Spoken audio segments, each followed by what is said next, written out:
살고 있는 분들은 그 속에서 매일을 어떻게 살아내고 있을까, 참 그런 생각이 들면 참 안타깝습니다. 교회도 최고의 위기를 만난 것 같습니다.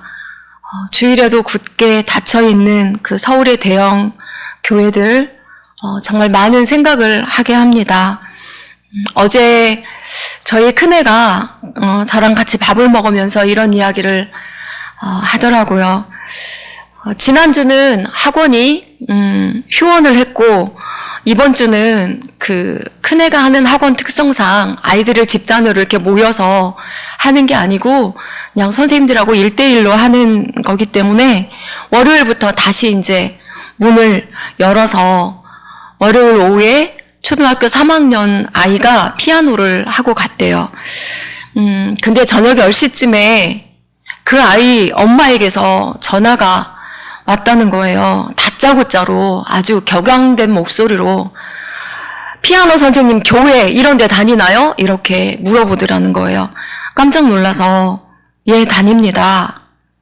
어느 교회 다니세요? 이렇게 물어보더래요. 그래서 전주대학교에 다니는 걸로 알고 있는데요. 무슨 일 있으세요? 그랬더니 아이가 피아노 갔다 오더니 지금 열이 나고 몸이 안 좋다고 이렇게 했다는 거예요. 그래서 급히 이제 피아노 선생님한테 전화를 해서 혹시 몸이 안 좋았냐 이렇게 물었더니 그런 적 없다고, 그리고 최근 2주간 교회에 안 나갔다고 이렇게 얘기를 했다는 거예요.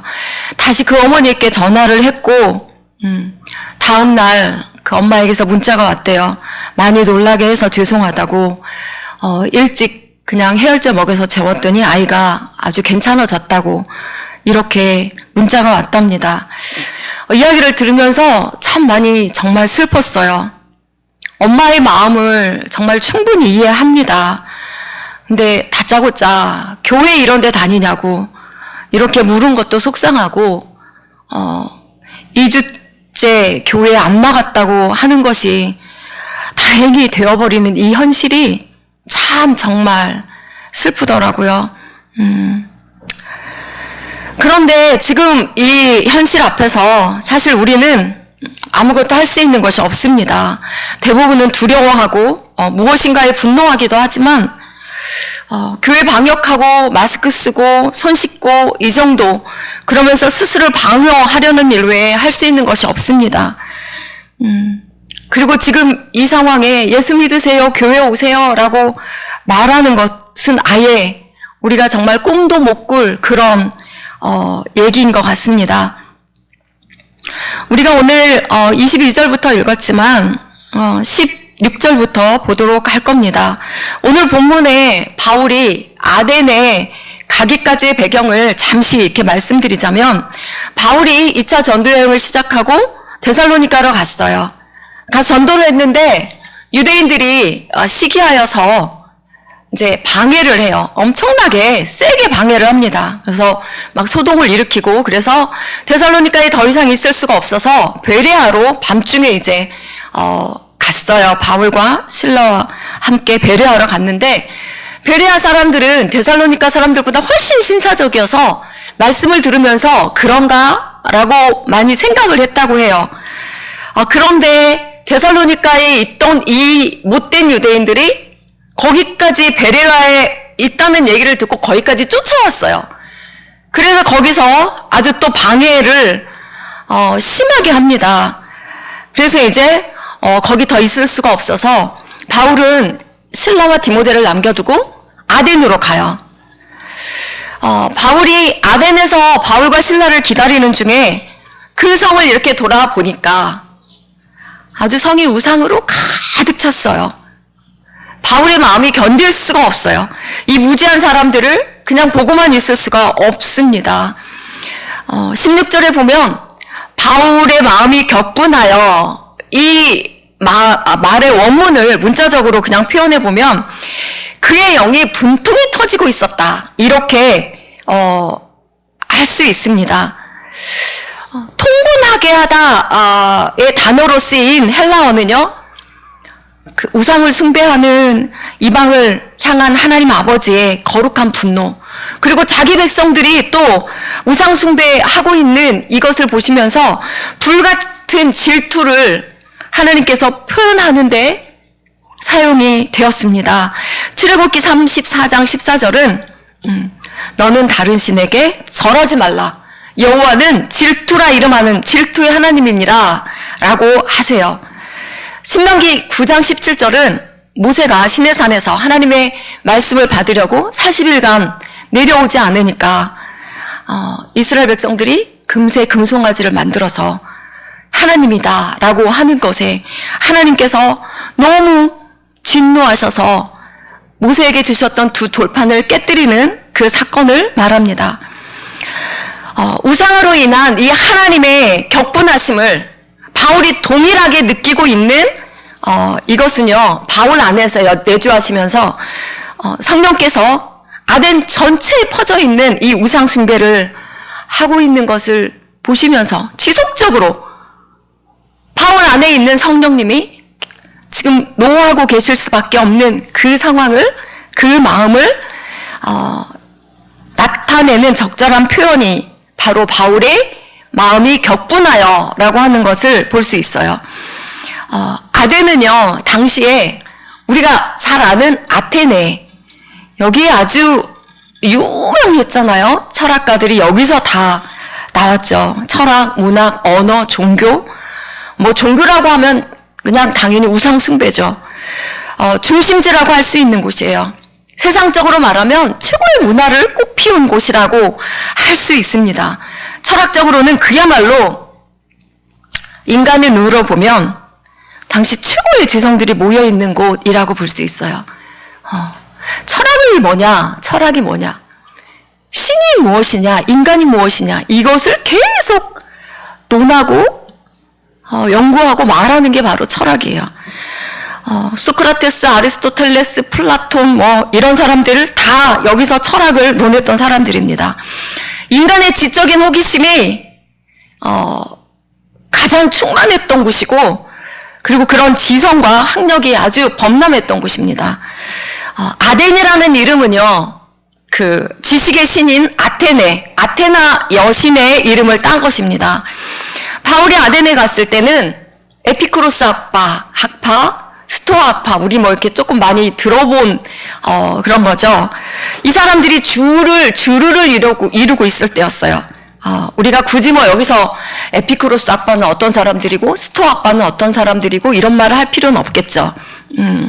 하지만 우리가 분명히 알아야 할 것은 하나님의 주시는 계시, 말씀을 통한 신앙의 체계가 아닌 것은 결국 우상숭배의 도구가 되어버릴 수 있다는 거예요. 가장 진리의 말씀을 제대로 진리의 말씀의 바탕 위에 세우지 않으면 이단이 쫓아가는 교주가 우상이 되어버릴 수 있다는 것입니다.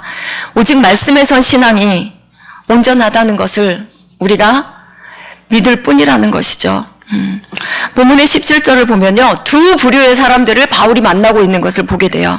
한 부류는 해당에 있는 사람들인데 이 사람들은 성경에 표현해 놓기를 유대인이고 경건한 사람들이라고 이렇게 표현했어요. 이렇게 표현한 것은 이 사람들은 하나님 말씀에 대해서 유순한 사람들로 볼 수 있기 때문입니다. 또 한 부류의 사람들은 예전 성경에 보면 저자라고 되어 있는데 지금 성경은 장터라고 되어 있죠. 장터에서 만나는 사람들이었어요. 이 사람들은요, 하나님 말씀에 대해서 아주 무지한 사람들입니다. 아예 하나님 말씀을 전혀 듣지도 않았고 들으려고도 하지 않는 사람들이죠. 하지만 회당에 있는 유대인이든 장터에 있는 이방인이든 이 사람들이 똑같이 복음이 정말로 필요한 사람들입니다. 바울은 이들과 날마다 복음을 변론했다라고 말씀해요.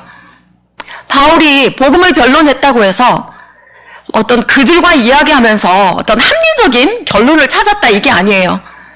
이미 바울 안에 확고하게 심어져 있는 복음, 결코 어떤 이야기나 상황에도 흔들리지 않을 그 복음을 사람들에게 전했다는 거예요.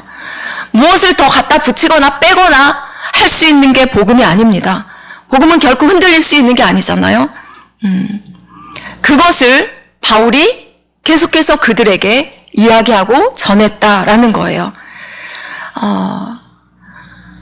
그런 바울을 보고 아까 말한 당대의 그 에피쿠로스 학파, 스토 학파 이 사람들이 바울에게 뭐라고 하냐면 말쟁이라고 해요. 그 사람들하고 같이 쟁론을 벌인다는 건 결코 쉬운 일이 아닙니다. 이 사람들은 자신들은 최고의 지성이라고 생각했던 사람들이에요. 자신들이 갖고 있는 지식으로 어떤 종교적 신념을 세울 수 있다고 생각하는 사람들이었어요. 그래서 아무리 바울이 복음을 얘기해도 그 지식 때문에 더 복음을 받아들일 수도 없는 사람들이 바로 이 사람들입니다. 사실 복음은요, 하나님을 경외함 없이 지식으로만 이해하려고 하면 결코 이해되지도 않을 뿐더러 결코 받아들일 수도 없는 것이 바로 복음이죠. 그때 그 사람들이 그렇게 말한 거예요. 바울에게.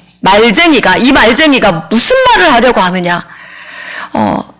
말쟁이는 바울에게 말 잘하는 사람이라는 표현으로 한 게 아니에요. 담임 목사님께도 들었던 기억이 나는데, 말쟁이 원래의 뜻은 씨앗을 쪼는 새, 그러니까 수다쟁이를 말하고, 이것이 나중에는 어떻게 쓰였냐면 쓰레기를 주워 모으는 사람.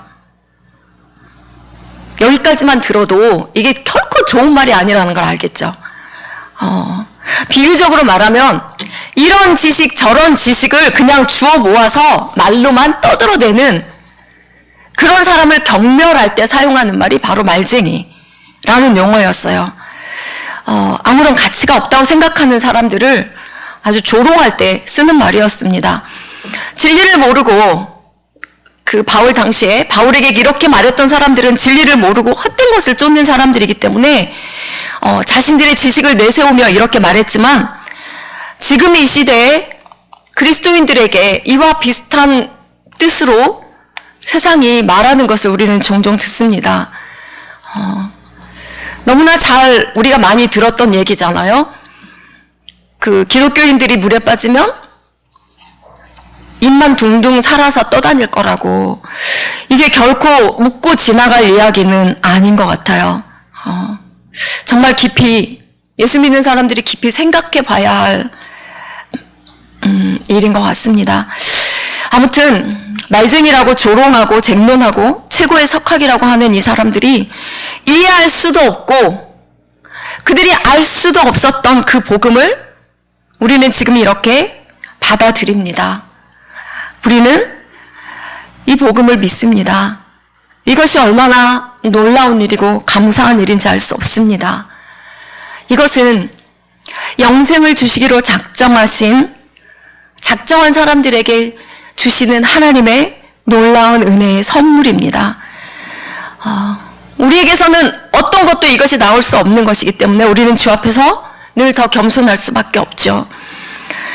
세상 지식과 자신들의 철학으로는 도저히 하나님을 알 수 없었던 이 아덴 사람들, 이들의 관심은 뭐냐면요, 매일의 그들의 관심은 오로지 새로운 것이 무엇이 있나, 어떤 가장 새로운 것으로 우리가 토론하며 오늘을 보내야 잘 보냈다고 할 수 있나, 이거예요.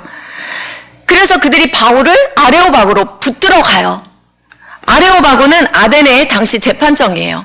그러니까 공식적인 자리에서 네가 지금 떠들고 있는 거 공식적인 자리에서 한번 네가 말하는 가르침이 무엇인지 우리에게 알려줘봐라, 한번 말해봐라 라고 하는 거죠. 21절에 보면 아덴 사람과 거기 나그네 된 외국인들이 가장 새로운 것을 듣는 거, 말하는 거 외에는 달리 시간을 쓰지 않았다라고 되어 있어요. 어떻게 보면 참 지금 우리의 눈으로 보면 자기들은 최고의 지성이라고 할지 모르지만 참 한심한 사람들로 보여요. 이 땅에 새로운 것이 뭐가 있어요? 오늘 새로운 거 내일은 새롭지 않아요. 엄청나게 빨리 변하는 이 세상 속에서 새로운 것은 우리가 새롭다고 하는 것 금방금방 낡아지는 것들입니다. 고린도후서 4장 16절에서 18절까지 한번 우리 찾아볼까요?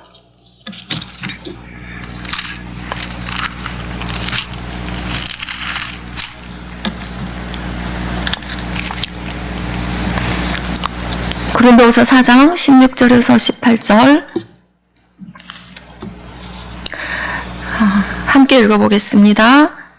그러므로 우리가 낙심하지 아니하나니 우리의 겉사람은 낡아지나 우리의 속사람은 날로 새로워지도다.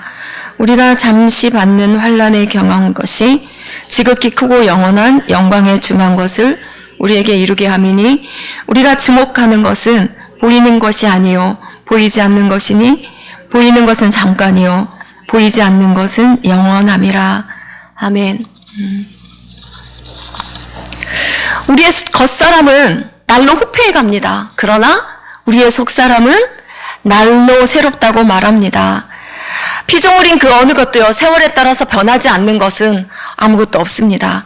그러나 우리에게 소망은 하나님은 우리를 새롭게 하셨고, 새롭게 한 우리 속사람은 날로 더 새로워져서 영원하다는 것입니다.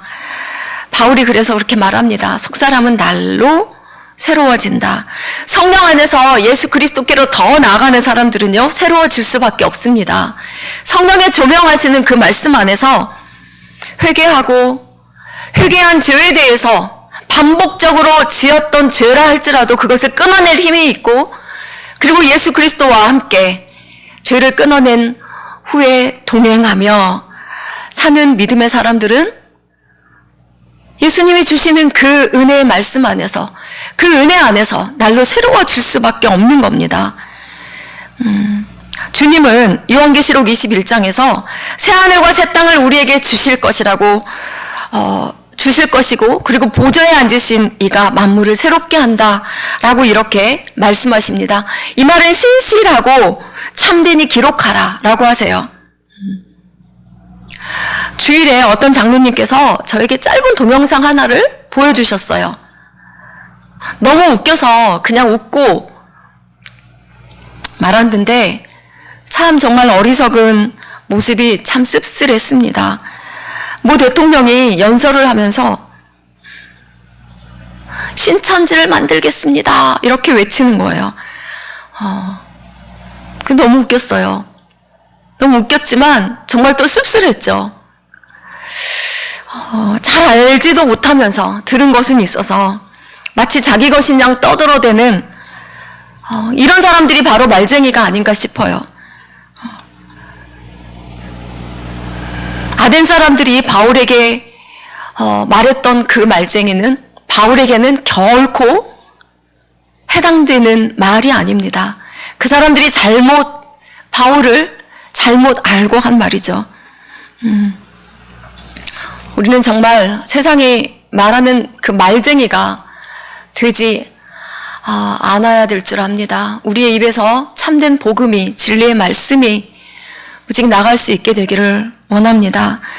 고린도후서 5장 17절은 누구든지 그리스도 안에 있으면 새로운 피조물이라 이전 것은 지나갔으니 보라 새 것이 되었도다 라고 말씀하시면서 예수 믿는 우리가 예수 그리스도 안에서 새롭게 된 사람들임을 보증해 주십니다.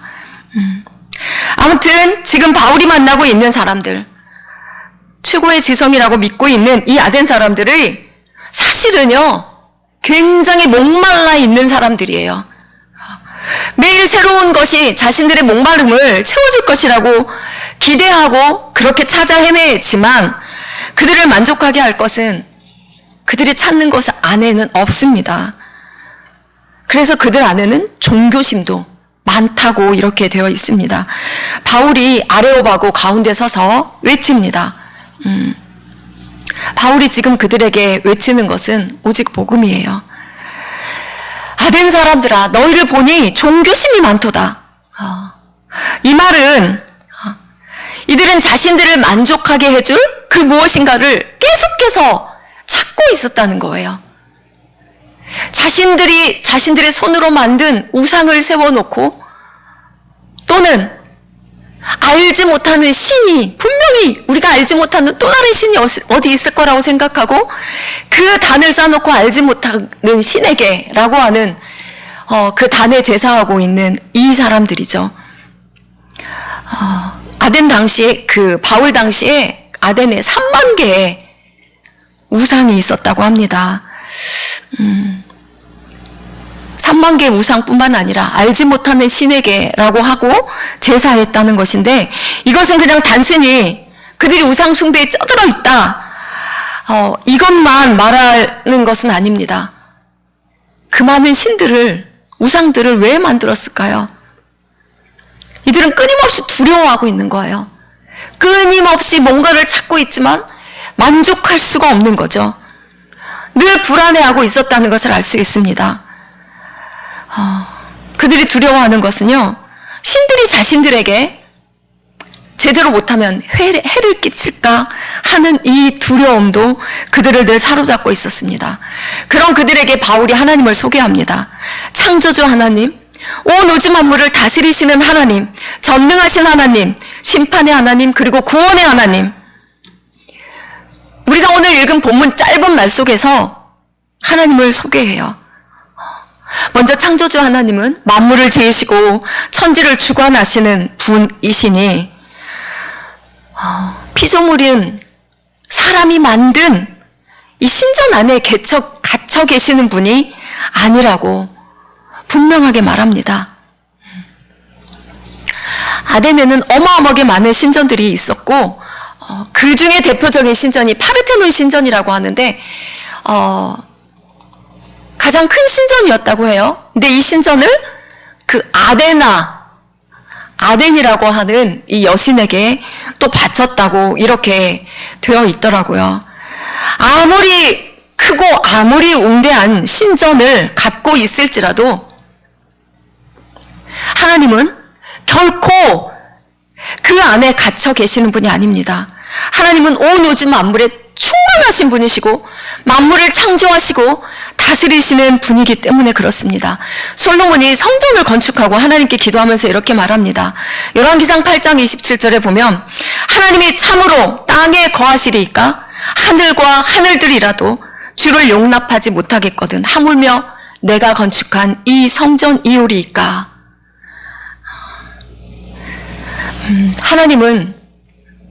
하나님을 경외하고 하나님으로 온전히 예배하는 자들과 언제나 어디서나 함께 하실 뿐만 아니라, 우리는 종종 하나님을 믿지 않는 저기 이방 나라들, 제가 작년에 터키를 갔다 왔어요. 터키를 가서 보니까 7박 9일을 다녔는데 단 한 군데서도 십자가는 볼 수가 없었고, 그리고 하루에 5번씩 온 시내에 아주 공개적으로 그 기도 소리가, 이슬람 기도 소리가 울려 퍼지는 곳이 그곳이었어요. 그런데 그곳에 하나님은 계시지 않을까요? 그들이 하나님을 예배하는 교회가 없다고 그래서 하나님은 거기 계시지 않을까요? 아니요. 하나님은 그곳에도 충만하게 계신 분이십니다. 다만 그들이 하나님을 찾지 못하고 하나님을 알지 못하고 있는 것뿐입니다. 그리고 바울은 전능하신 하나님, 다스리시는 하나님을 전합니다. 아덴 사람들이 가짜 신들에게 가짜 신들을 숭배하고 가짜 신들을 섬기는 그 모습을 보면서 바울이 외쳐요. 하나님은 여러분이 섬기는 그 우상들처럼 무엇인가를 바치고 무엇인가를 해줘야만 하는 그런 분이 아닙니다. 하나님은 무엇이 부족한 것처럼 사람의 손으로 섬김을 받으시는 분이 아닙니다. 모든 것이 하나님께서 주신 것입니다. 생명의 시작이 하나님이시고 인생을 살게 하시는 분이 하나님이시고 인생이 사는데 필요한 모든 것들을 허락해 주시는 분이 바로 하나님이십니다. 하나님은 온 인류의 혈통을 하나로 만드셨습니다 라고 이렇게 외칩니다. 바울이 이렇게 한 혈통을 지금 말하고 있는 데는 또한 이유가 있어요.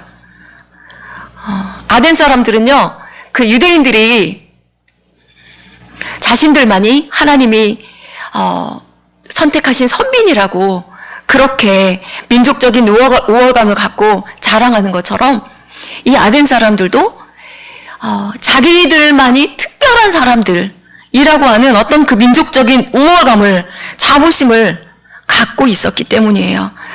그러나 바울은 하나님이 한 사람을 만드셨고 그 사람 이후에 모든 사람이 다 한 혈통을 갖고 있다라고 하는 것을 말합니다. 예외 없이 모두가 다 그의 후손임을 말해요. 이것이 죄로 인해서 다 훼손되어 버렸지만, 그러나 예수 그리스도의 구속으로 인해서 또다시 회복되었음을 우리는 압니다. 갈라디아 4장 27절 28절은 이렇게 말합니다.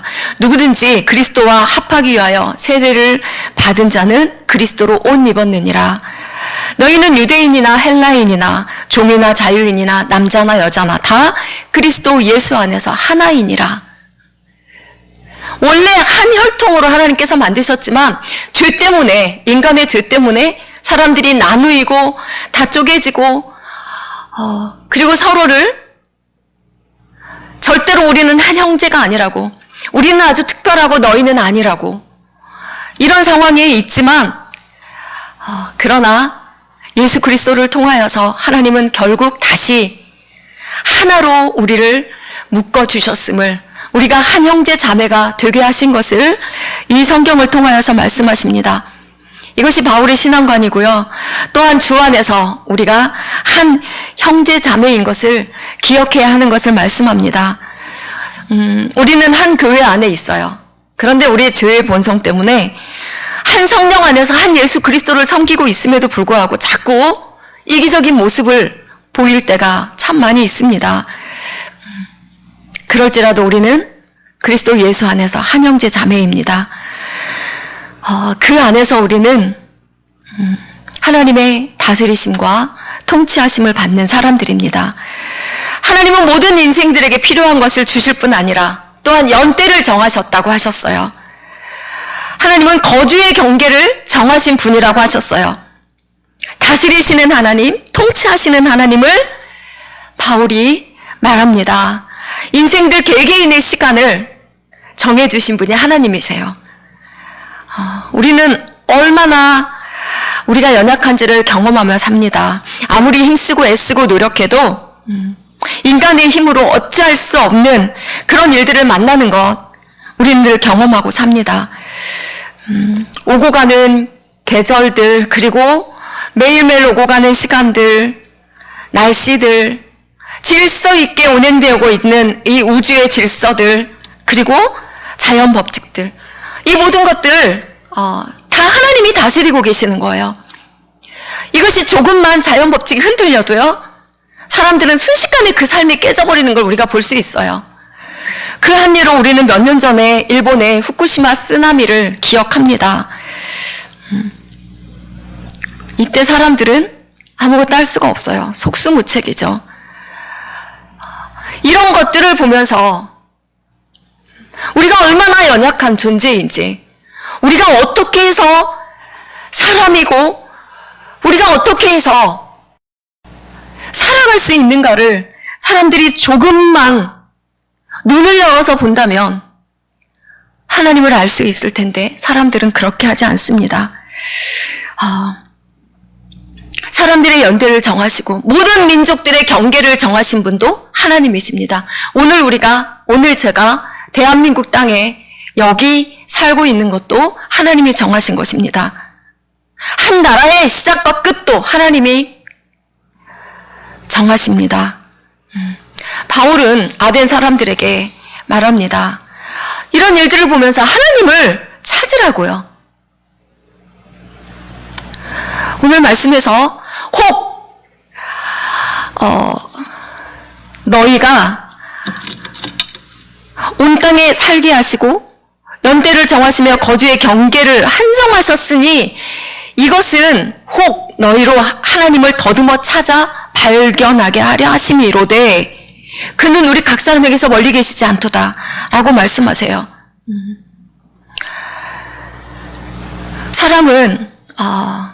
사람들은요, 하나님이 주신 일반 은총, 이 우주의 질서, 이런 걸 보고 누리면서도 하나님을 찾아 만나려고 하지 않습니다. 제가 어떤 분의 이야기를 들었는데, 나사에서 우주를 연구하던 예수님을 믿지 않던 한 사람이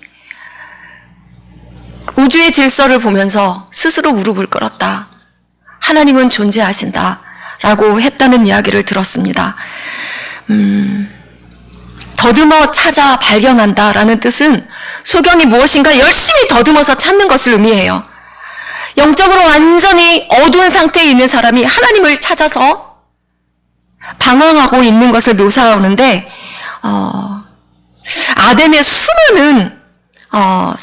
아덴의 사람들이 수많은 신들을 쫓아다녔지만 그 가짜 신들로부터 그들은 아무리 찾아 헤매도 하나님을 찾을 수가 없는 거예요. 그러니 그들은 늘 갈급해합니다. 구원의 문제를 해결할 수도 없습니다. 이들이 우상 앞에 나아가면 나아갈수록 더욱 깊은 절망에 빠질 뿐이고요. 그들이 만나는 철학적인 사상들은 그들을 더욱 하나님을 만나지 못하게 할 뿐입니다.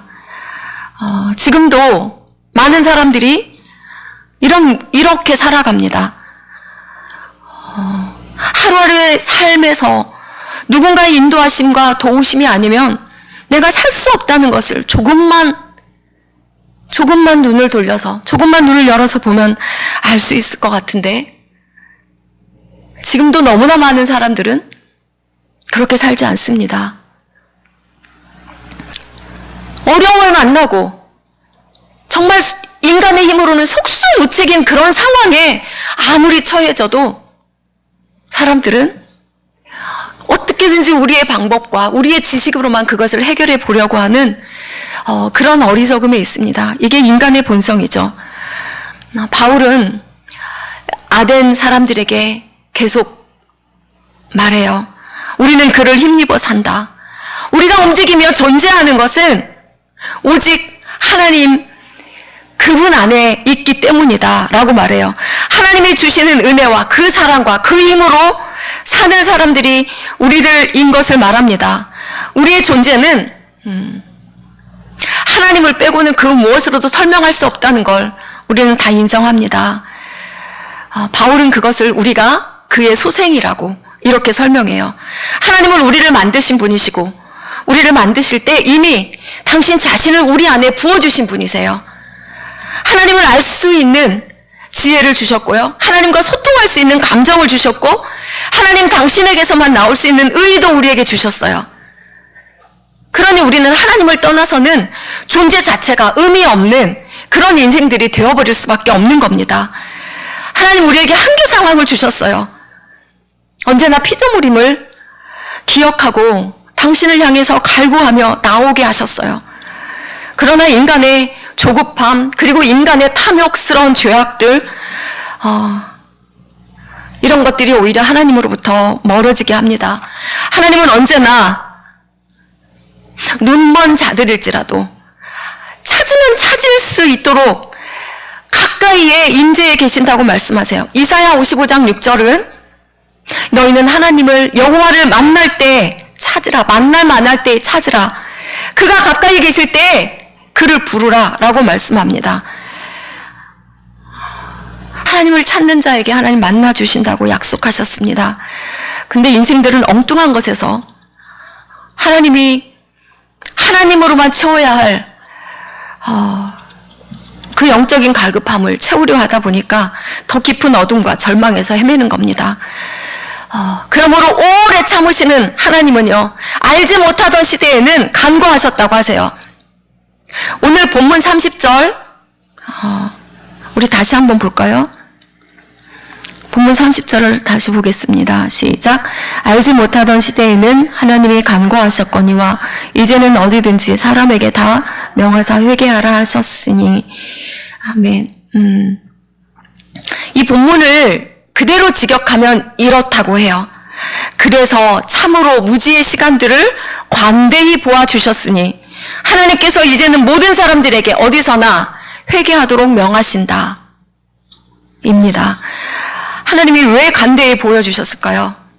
구약에서는 하나님께서 이스라엘을 통해서 당신의 살아계심과 공의와 정의를 온 땅에 알리시기를 원하셨어요. 근데 이스라엘이 그것을 해내지 못했어요. 이방과 똑같이 우상에 빠지고 죄악이 관영한 채로 그들이 살았으므로 이루어지지 못했습니다. 그러나 이제는 어디든지 누구나 다 회개하라고 명하세요. 언제? 지금요. 이 말씀에서 회개하라라고 할 때 이 회개는 현재 시제로 사용되어 있다고 합니다. 그래서 회개는 늘 지금 이곳에서 해야 하는 것입니다. 30절 마지막에 회개하라 라고 하시고 그리고 31절에는 곧바로 뭘로 시작하냐면 이는 으로 시작해요. 회개하라. 이는 설명하라는 거예요. 회개하라. 왜냐하면 하나님은 세상을 공의로 심판하실 것이고 우리 31절 다시 한번 읽겠습니다. 시작. 이는 정하신 사람으로 하여금 천하를 공의로 심판하실 날을 작정하시고 이에 그를 죽은 자 가운데서 다시 살리신 것으로 모든 사람에게 믿을 만한 증거를 주셨음이니라 하니라. 하나님은 세상을 공의로 심판하실 것이고 이 심판을 위해 한 사람을 정하셨다. 그러나 심판하시기 전에 그를 먼저 모든 죄인들을 대신하여 죄를 짊어지고 죽게 하셨지만 다시 살게 하셨다. 다시 살리셨고 그것을 믿음의 증거로 주셨으니 회개하라 라는 겁니다. 바울의 결론은 이것입니다. 아덴 사람들아, 너희가 쫓고 있는 우상은 헛된 것이며 처음부터 너희와 우주 만물을 지으시고 다스리시고 너희가 필요로 하는 것들을 채워주실 전능하신 분은 오직 하나님이시다. 그 하나님이 이제는 너희를 위해 한 분 예수를 주셨고 그가 너희의 죄를 위해 죽었으나 너희를 위해 부활하셨다. 그러니 이제 너희가 얼마나 큰 죄인인가를 회개하고 돌이켜서 그를 믿으라. 그리고 구원을 받으라. 그렇지 않으면 심판이 이를 것이라. 이것이 아덴에 바울이 전한 복음입니다. 예수님 외에 길이 없습니다. 어디서 어떤 것을 구한다고 해도 어떤 새로운 것을 얻는다고 해도 새로운 것은 없습니다. 아무리 대단한 힘을 갖고 있더라도 그것은 그 순간 지나가는 것에 불과합니다. 본문에 회개하라고 하는 이것이 현재 시제로 사용되었기 때문에 언제나 지금 우리는 늘 주 앞에서 회개하며 나아가야 합니다. 또한 이것은 언제나 지금이라고 하는 것은 우리의 평생을 의미합니다. 우리가 얼마나 큰 죄인이고 얼마나 늘 죄악 가운데 살고 있는가를 말하고 있습니다. 그러나 우리에게 소망이 있습니다. 우리를 위해 죽으셨지만 다시 사신 주 예수님이 우리의 주인이시기 때문에 우리가 결코 낙심하지 않습니다. 그 회개를 통해서 하나님은 늘 예수 안에서 우리를 새롭게 하십니다. 예수 그리스도만이 하나님과 원수되었던 우리를 화목하게 하십니다. 새롭게 된 피조물 안에서 역사하시는 성령님은 우리를 예수 이름 안에서 매일 회개하게 하시고 그리고 주님을 닮은 사람들로 세워가십니다. 우리는 정말 연약한 사람들입니다. 지금도 우리는 속수무책인 상태에 있습니다. 아까 제가 터키 여행 작년에 갔다 왔다고 했는데요. 최근에 저는 뉴스를 보면서 제 개인적인 생각이에요. 한국 사람들이 들어오는 거를 국가가 막는 국가들이 정말 많아요. 100여 개 국가 가까이 되게 이제 있죠. 세계 지도가 뉴스에 딱 나오더라고요. 그러면서 한국인 입국 금지 해서 쫙 나라들이 펼쳐져 있었어요. 그걸 보면서 순간적으로 제가 느낀 건 한국 사람들만큼 여행을 좋아하고 온 세계에 한국 사람들만큼 많이 여행하는 사람들도 없는데 한국 사람들 입국 금지 저렇게 많구나. 여행이 뭐 나쁜 건가요? 아니요. 쉼일 수도 있죠.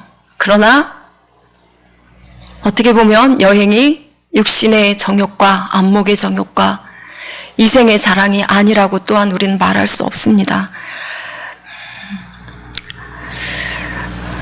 우리 하나님을 의지할 수밖에 없는 상황에 있습니다. 우리의 힘으로는 안 된다는 것을 너무 많이 느낍니다. 하나님만이 우리를 가장 잘 아시며 하나님만이 우리를 다스리시며 우리의 필요를 채워주시는 분입니다. 정말 어려운 때를 살고 있습니다. 두려움에 휩싸여 있기보다 하나님께 기도하고 나아가야 할 때입니다. 지금 더욱 하나님을 의지하고 주께 도우심을 구하면서 나아가야 할 때인 줄 믿습니다. 기도하겠습니다. 하나님